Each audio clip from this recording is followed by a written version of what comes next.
Michel, on est arrivé à la partie de la simulation de la voiture.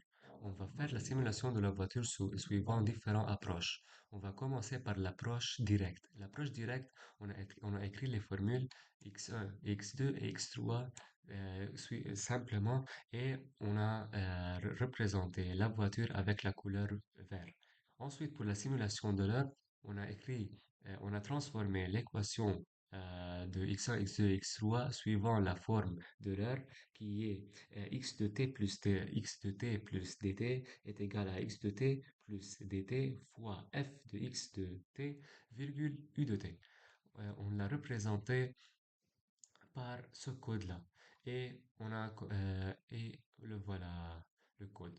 Ensuite, pour la simulation Lie. La simulation Lie, on a commencé par représenter les matrices E1, E2, E3 qui sont la dérivée par rapport à P1, P2, P3 ten- euh, ten- euh, les tendant vers 0. Et, et à la fin, on a terminé par une interpolation qui nous montre le trajet de la voiture si P1 est égal à P1 et P20 est égal à P0. C'est pour la dernière question. On va faire la simulation. Ok. On peut voir que le vert, c'est pour l'exact et le rouge, c'est pour le lit.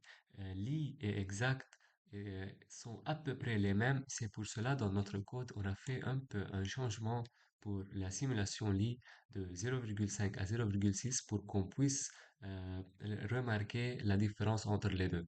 Mais Euler a fait un déphasage à peu près très grand par rapport aux autres. Et pour l'interpolation, on peut voir que la voiture va monter de cette façon, mais c'est dans un différent plan.